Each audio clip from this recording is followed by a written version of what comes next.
Hello everyone, this is Tamim. I usually upload videos on this channel for Bangladeshi audience, but today the video is dedicated for Pakistani students who wants to come in Latvia for study. So I have two friends with me today. So I will ask some question to them and they will share some experience with me in Urdu. So without any further ado, let's get started. भाई आपका वो नाम बताओ। अस्सलाम वालेकुम जी। मेरा नाम उमर है, उमर अली, और मैं पाकिस्तान से बिलोंग करता हूँ। पाकिस्तान में एक डिस्ट्रिक्ट है अटक, वहाँ से है मेरा ताल्लुक़। और यहाँ पे मैं यूनिवर्सिटी ऑफ लाटविया में प्रोजेक्ट मैनेजमेंट कर रहा हूँ, मास्टर्स प्रोग्राम में। जी अस्सलाम वालेकुम, मेरा नाम मोहम्मद सुफियान है और मैं पाकिस्तान डिस्ट्रिक्ट गुजरात से बिलोंग करता हूँ और मैं यहाँ पे आरटीयू का स्टूडेंट हूँ लॉजिस्टिक्स में। भाई आप पहले ये बताओ कि इधर का एक्सपीरियंस कैसा था आने के बाद। एक्सपीरियंस तो अभी तक मतलब अच्छा है, लेकिन ऑब्वियसली आप नई जगह पे जाते हो, आपको बहुत सी परेशानियाँ फेस करनी पड़ती हैं, बहुत सी नई चीज़ें देखनी पड़ती हैं। पाकिस्तान, बांग्लादेश और इंडिया में तो हम लोग बहुत ठाट बाट से रह रहे होते हैं, तो जब भी हम यहाँ पे आते हैं पहली बार तो हमें बहुत सी नई चीज़ें देखने को मिलती हैं। और सारा कुछ भी हम लोग राजा की तरह था, किंग की तरह था। वहाँ वही मैं कह रहा हूँ कि वहाँ पे हम लोग बहुत ठाट बाट से और बादशाहों की तरह रह रहे होते हैं। तो हाँ, यहाँ पे आने के बाद मुश्किलात आती तो हैं, लेकिन ऑब्वियसली आपने उनको फेस करना होता है। और मेरा ख्याल है कि अगर कोई भी आना चाहता है तो पाकिस्तान से जहाँ से भी आना चाहता है वो ये दिमाग बना के आए कि यहाँ पे आके आपको परेशानियाँ तो मैं नहीं कहूँगा, लेकिन मुश्किलात जो है ना वो फेस करना पड़ेंगी ज़रूर। भाई आपके लिए मैं क्वेश्चन बनाया कि आपका प्रोसीड्यूर में वो मुश्किलात क्या आई थी, आप वो बताओ। प्रोसीजर में सबसे जो पहली मुश्किल थी ये थी कि हमें ना अबू धाबी से अप्लाई करना पड़ता है। मतलब हमें एक्सपेंस भी ज़्यादा पड़ते हैं उसके और स्ट्रगल भी थोड़ी ज़्यादा करनी पड़ती है और डॉक्यूमेंटेशन में भी थोड़ा होता है कि थोड़ा एक्स्ट्रा एफर्ट करनी पड़ती है। तो बस यही थोड़ा था उसमें, बाकी तो स्मूथ था प्रोसीजर सारा। और यूनिवर्सिटी बहुत अच्छे से गाइड करती है, एडमिन जो होते हैं यूनिवर्सिटी के या जो कोर्स एडवाइज़र होते हैं बहुत अच्छे से गाइड करते हैं।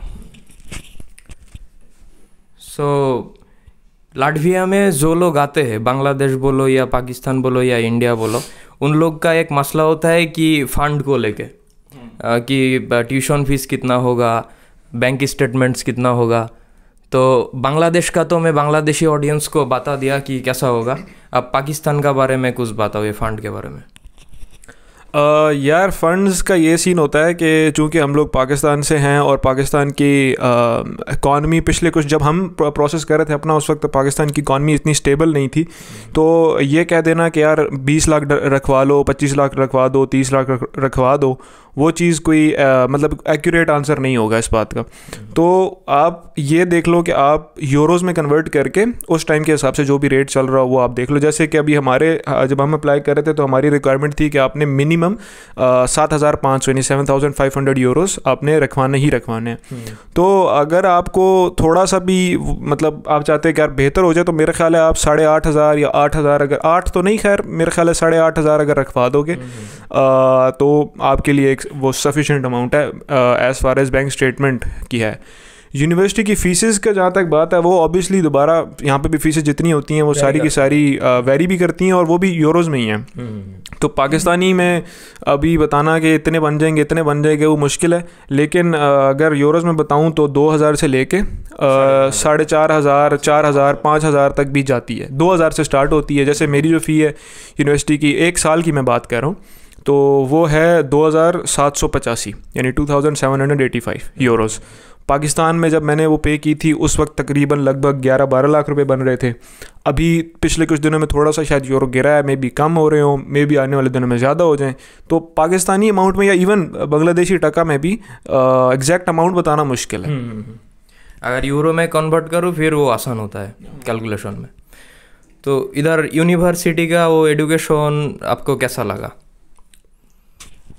ऑब्वियस बात है, यूनिवर्सिटी एजुकेशन यहाँ पे बहुत अच्छी है क्योंकि इंटरनेशनल डिग्री होती है हमारी और उसमें काफ़ी अच्छे से हमें गाइड किया जाता है। लेकिन ये नहीं है कि वहाँ पे जैसे हम पाकिस्तान में करते थे सिर्फ थ्योरेटिकली या रटा सिस्टम, वो नहीं है यहाँ पे। यहाँ पे मोस्टली हमें असाइनमेंट्स करनी होती है, प्रेजेंटेशन करनी होती हैं और माइनर सा टेस्ट भी होता है एंड पे। तो ज़्यादा प्रैक्टिकल बेस होती है यहाँ पे एजुकेशन, और अच्छी एजुकेशन है। तो प्रैक्टिकल वो मुश्किलात इतना नहीं आता स्टडी में? इसमें इतनी नहीं आती क्योंकि ग्रुप सिस्टम होता है ना, ग्रुप स्टडी होती है। तो डॉक्यूमेंटेशन क्या चाहिए वो वीज़ा अप्लाई के लिए, फुल प्रोसीड्यूर के लिए क्या क्या डॉक्यूमेंटेशन वो मेंटेन करना है स्टूडेंट्स को? अच्छा, पिछली मैं वो बता दूं थोड़ा सा। एजुकेशन में यहाँ पे इस तरह से है कि यहाँ पे आप लोगों को बहुत कोई हेक्टिक रूटीन नहीं चाहिए एग्जामिनेशन और उस तरह से। तो आपको डेली क्लासेस के अंदर आपको डेली के टास्क मिलते हैं, आप वो टास्क फुलफ़िल करते जाएं तो आप लोगों को पॉइंट्स अलॉट होते रहते हैं। तो ऐसा कोई बहुत मुश्किल नहीं है यहाँ पे पढ़ाई। आपको प्रेजेंट करना होता है अपना कुछ ना कुछ टॉपिक, और उस बेसिस के ऊपर आपको पॉइंट्स मिलते हैं, या ग्रुप टास्क आपको विद इन अ क्लास ही करने पड़ते हैं। मेरा यूनिवर्सिटी में भी ऐसा ही है कि ज़्यादा वो थियोरी बेस्ड नहीं है, प्रैक्टिकल बेस्ड। हाँ, यहाँ पे भी ऐसे ही है। और फिर कोर्स पे भी डिपेंड करता है, जो ऑब्वियसली ज़्यादा आईटी की फील्ड है उसमें ज़्यादा प्रैक्टिकल वर्क ज़्यादा है। जैसे मेरी मैनेजमेंट की फील्ड है उसमें ज़रा ग्रुप डिस्कशन ज़्यादा है, और आपका पॉइंट ऑफ व्यू क्या है वो प्रेजेंट करना ज़्यादा है। अच्छा, डॉक्यूमेंट्स में मेन अगर एजुकेशनल डॉक्यूमेंट्स में आप मेरे से मतलब एडमिशन के लिए पूछ रहे हो या वीज़ा? एडमिशन से वीज़ा तक सब कुछ। इसको दो कैटेगरी में डिवाइड कर लेना, एक एडमिशन के लिए, एक एम्बेसी के लिए। हाँ, एडमिशन के लिए तो मोस्टली आपने मास्टर में अगर लेना है तो आपको प्रीवियस एजुकेशनल डॉक्यूमेंट सारे, जैसे कि आपकी मैट्रिक की डिग्री, एफएससी की डिग्री, बैचलर की डिग्री और ट्रांसक्रिप्ट। पाकिस्तान में तो इस तरह से होता है। और अगर आपने बैचलर में लेना है तो बैचलर की डिग्री ट्रांसक्रिप्ट छोड़ के उसके अलावा आपने मैट्रिक और एफएससी की डिग्री, ये चीज़ सही होती है। आपका पासपोर्ट होना चाहिए, वैलिड होना चाहिए, जितने साल की मतलब डिग्री है उस हिसाब से कम 2 साल के लिए तो वैलिड होना ही होना चाहिए। और उसके अलावा आपका इंग्लिश प्रोफिशेंसी कैसी है, अगर मतलब यूनिवर्सिटी मांग रही है आपसे, आइल्स मांग रही है तो फिर आप आइल्स दें। वैसे यहाँ पे मोस्टली यूनिवर्सिटीज़ आइल्स नहीं मांगती, वो कहती हैं कि इंग्लिश प्रोफिशेंसी लेटर पे भी चल जाता है, तो वो लेटर आपके पास हो।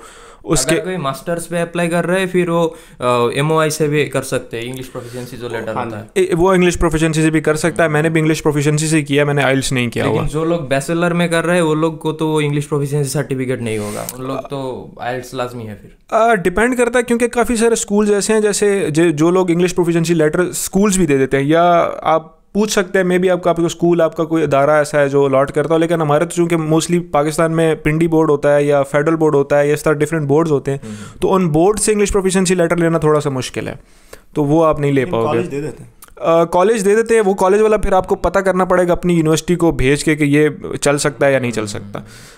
इसके अलावा पासपोर्ट मैंने बता दिया, प्रोफिशिएंसी लेटर बता दिया, डिग्रीज आपका, रिकमेंडेशन लेटर्स, मोटिवेशनल लेटर और रिकमेंडेशन लेटर, ये दोनों चीज़ें इंपॉर्टेंट है। मोटिवेशन लेटर आई थिंक सबसे ज़्यादा इंपॉर्टेंट है, क्योंकि उसमें आप ये बताते हो कि मैंने इस कोर्स को जो मैं चूज़ करना चाह रहा हूँ उसकी मेरे लिए मतलब क्या मोटिवेशन है, मैं क्यों चूज़ करना चाह रहा हूँ। ऐसे बस मेरा दिल किया, मैंने मुँह उठा के अपलोड नहीं कर दिए डॉक्यूमेंट्स।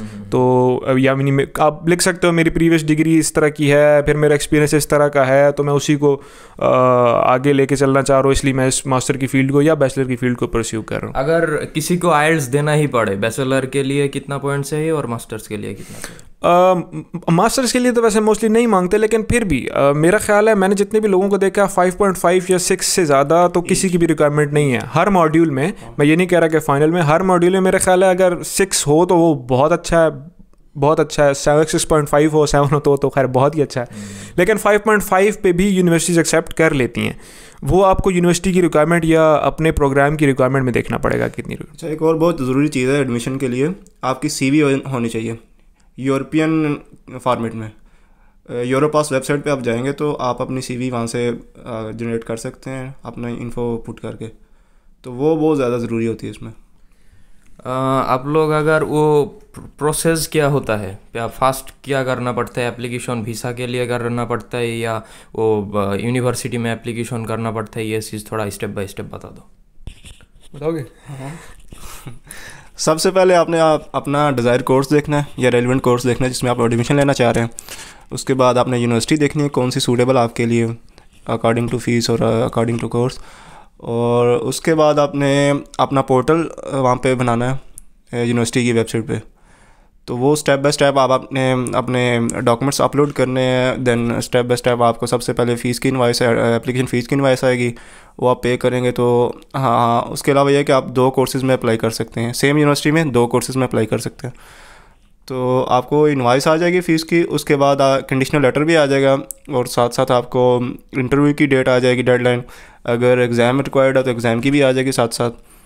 तो ये मेन चीज़ें होती हैं एप्लीकेशन के लिए। आपने इंटरव्यू देना है, बस एक और चीज़ इसमें होती है AIC है जो आपके डॉक्यूमेंट्स वेरीफाई कर रही होती है। वो तो यूनिवर्सिटी गाइड कर देगा, वो AIC इनविटेशन। हाँ, वो पोर्टल पे भी आपको मिल जाएगी उसकी गाइडेंस। AIC आपने सिर्फ डॉक्यूमेंट्स अपलोड करने हैं, स्कैन डॉक्यूमेंट्स, तो AIC वेरीफाई करेगी। वैसे तो 45 डेज़ होते हैं, लेकिन मोस्टली वो प्रॉब्लली पाकिस्तान से 10 to 15 डेज में हो जाता है।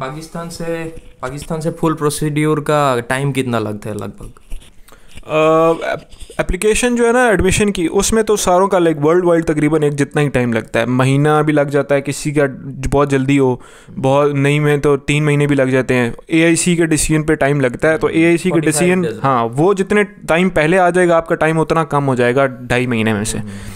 अच्छा, उसके अलावा बाकी का जितना प्रोसीजर है वो आपके डिसीजन पे डिपेंड करता है कि आप कितने दिन का डिसीजन लेते हो। जैसे हम अबू धाबी जाते हैं, तो अब आप पहले ये अपना मतलब पाकिस्तान से तो हमें प्लान करना पड़ता है कि अच्छा हमने पहले अबू धाबी की लेनी है, वीज़ा लेना है, फिर अबू धाबी जाना है, फ़्लाइट्स देखनी होती हैं, डेट्स देखनी होती हैं, फ़्लाइट्स की वो देखनी होती है, टिकट प्राइस देखनी होती है कि कहाँ पे कैसे सस्ती मिल रही है, वो आप अपने हिसाब से एडजस्ट करते हो। अपॉइंटमेंट लेनी होती है। एक चीज़ मैं यहाँ पे बताता चलूँ कि जितनी भी जल्दी आप अपॉइंटमेंट ले सकते हो वो आपके लिए उतना बेटर है, क्योंकि जैसे जैसे आप आखिर के दिनों में जाते हो ना, आखिर के महीनों में कह लो, दिनों में भी नहीं, तो आपको अपॉइंटमेंट्स मिलना बहुत मुश्किल हो जाती है। आप लोगों को इवन महीना 2 महीने तक वेट करना पड़ता है, लड़कों को नहीं मिलती अपॉइंटमेंट्स। मुझे और सुफियान मेरे साथ बैठा हुआ है, इसको तकरीबन आई थिंक 15 दिन बाद की भी हमें मिल गई थी अपॉइंटमेंट। ठीक है, जुलाई में, मेरा अगस्त 18 जुलाई को शायद इंटरव्यू था। तो इतना ये सारा टाइम आप पीछे से देख लो, और उसके बाद जब आप अपना इंटरव्यू दे दोगे, उसके बाद आपके पास 3 ऑप्शन होते हैं कि आप या तो 5 दिन का डिसीजन ले लो, या 10 दिन का डिसीजन ले लो, या 1 महीने का ले लो। अब जो 1 महीने वाला डिसीजन है वो आप लगा लो तकरीबन 2 महीने में आता है, और वो मास्टर्स के लिए फ्री है। वो मास्टर्स के लिए फ्री है, उसकी कोई फ़ी नहीं देनी। जो 10 दिन वाला डिसीजन है, 10 दिन वाला डिसीजन ऑलमोस्ट आप कह लो 18 दिनों में या 20 से 22 दिनों में आता है। ठीक है, उसकी फ़ीस है 200 यूरो, और जो 200 है ना, हाँ, और जो 5 दिनों वाला है उसकी फ़ीस है 400 यूरो। वो तकरीबन आपका 10 से 12 दिनों के अंदर अंदर आता है। ठीक है, लेकिन एक और चीज़, सबसे बड़ी चीज़ मैं यहाँ पर बताता चलूँ, ये तो 10 से 12 दिन बता रहा हूँ, या 20-22 दिन बता रहा हूँ, या 2 महीने बता रहा हूँ, ये सिर्फ उस सूरत में जब आपके डॉक्यूमेंट अबू धाबी की एम्बेसी से लाटविया जा चुके हों। क्योंकि ऐसा नहीं होता कि आपका आज इंटरव्यू है अबू धाबी एम्बेसी के अंदर तो आज ही आपके डॉक्यूमेंट्स उठा के लाटविया पोस्ट कर देंगे। वो एक चंक के लिए वेट करते हैं कि उनके पास नंबर ऑफ़ स्टूडेंट्स हैं, या 1 वीक वेट करते हैं, 2 वीक वेट करते हैं, बल्क में भेजते हैं। हाँ, बल्क में फिर वो मतलब 10 लोगों के या 20 लोगों के वो इकट्ठे भेजते हैं। तो आप अबू धाबी में जब हो तो आप अबू धाबी में कॉल करके या ईमेल के ज़रिए अबू धाबी में जो लाटविया एम्बेसी है उसको बार बार पूछ सकते हो कि मेरे डॉक्यूमेंट्स आपने दुबई से भेजे हैं लाटविया, या अभी दुबई एम्बेसी में ही पड़े हैं, और वो आपको जवाब देते हैं, क्योंकि वो जवाब दे हैं इस बात के। तो जब पहुंच जाएंगे उसके तकरीबन फिर जो मैंने टाइम ड्यूरेशन बताई है कि अगर 5 दिन का है तो 10 से 12 दिन लग जाएंगे, अगर 10 दिन का है तो 20 दिन 22 दिन लग जाएंगे, इस तरह से। और डॉक्यूमेंट्स आप खुद नहीं भेज सकते, वो सिर्फ एम्बेसी भेजेंगे। हाँ, अच्छा, ये उज़्बेकिस्तान में था। पिछली दफ़ा लोग कहते थे कि उज़्बेकिस्तान से शायद होता भी हो कि आप अपने डॉक्यूमेंट्स बाय हैंड उनसे ले लो और आप खुद DHL करवा दो। यहाँ पे ऐसा कुछ नहीं है, एम्बेसी ही करेगी आपके डॉक्यूमेंट्स, तो आप खुद ले के DHL नहीं करवा सकते हो। और एक चीज़ लाटविया का कि आपका रेसिडेंट परमिट का डिसीजन पहले आएगा, उसके बाद आपका वीज़ा का प्रोसीड्यूर स्टार्ट होगा।